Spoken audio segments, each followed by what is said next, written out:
ስለ ኤዜ የተጠየቀው ቶማስ ፍራንክ ማን ነው ብሎ ነበር መልስ የሰጠው። ኤዜም የተጫወቱበትን ኳስ ይዞ በመሄድ የዚህ ኳስ ባለቤት ነኝ በማለት ማንነቱን አሳውቋል። እስኪ ስለ ደርቢው ጀግና ትንሽ እናወራ። ኤቨሬቺ ኤዜ ሱፈለግም ተብሎ ተለቀቀ።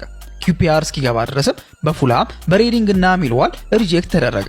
እግር ኳስ መክሊቱ ይሁን አይሆን ራሱ ግራ የተጋባባቸው ዘመናትም ነበሩ። በአፕሪል 2015 ታዲያ በሶሻል ሚዲያ ላይ ወጥቶ አንድ ትዊት አስቀመጠ።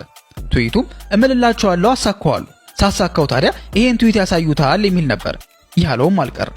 ትዊቱ አሁን ላይ በደንብ እየታየ ይገኛል። ኤዜ በ13 ዓመቱ ሪጀክት ወደ ተደረገበትና የልጅነት ክለቡ አርሰናል ሲመለስ የተሰማው ደስታ ቀላል አልነበረም።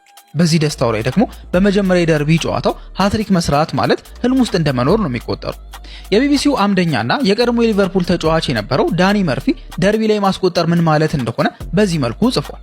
እኔ ሊቨርፑል በነበርኩባቸው 3 ዓመታት ደጋፊው እንደ ጉድ ያገነነኝና በጣም ጠቃሚ ሰው እንደሆንኩ እንዲሰማኝ ያደረገኝ በአንድ ጎል ምክንያት ነበር።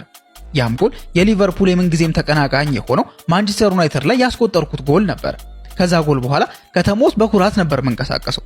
ለኛ ያስቆጠረልንና እነሱ ላይ ያስቆጠረው ሰው ሆኛለሁና ጀግናቸው ለመሆን ችያለሁ በማለት ደርቢ ላይ የሚቆጠሩ ጎሎች ምን ያህል ልዩ እንደሆኑ ተናግሯል።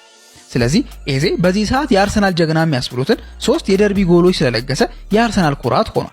በእነዚህ ምክንያት ነው እንግዲህ ኤዜ ያሳየው ፊት ሁሉንም ነገር የሚገልጽ ነው ያልኳችሁ። ነገር ግን ለኤዜ እንደዚህ መድመቅ የአርቴታም የማይካድ እጅ አለበት። ምክንያቱም አርቴታ ለመጀመሪያ ጊዜ ለኤዜ የሰጠው ነፃ ሚና የኤዜን ቤስት ኳሊቲዎች የሆኑትን ድሪብሊንግ፣ ያልተጠበቁና ያልታሰቡ ድንገተኛ ራኖችን ወደ ዳንጀረስ ዞኖች ማድረግን ደጋግሞ እንዲያገኝ በማድረግ ለቶተናም የማይፈታ ችግር ሆኖባቸው እንዲያመሽ አድርጎታል። ያስቆጠራቸውም 3 ጎሎች ይህንን የሚገልጹ ናቸው። ከምንም በላይ ደግሞ የእረፍት ቀኑን እስኪሰዋ ድረስ ያደረገው ይህን ጨዋታ የማሸነፍ ዲዛይር ኤዜ በዚህ ጨዋታ ደምቆ እንዲያመሽ አድርጎታል። በደርቢው ታሪክም ሃትሪክ የሰራ 4ኛው ተጫዋች ሲሆን ከ1978 በኋላ ግን ብቸኛው ለመሆን በቅቷል። ስለ ኤዜ ምን ሐሳብ አላችሁ?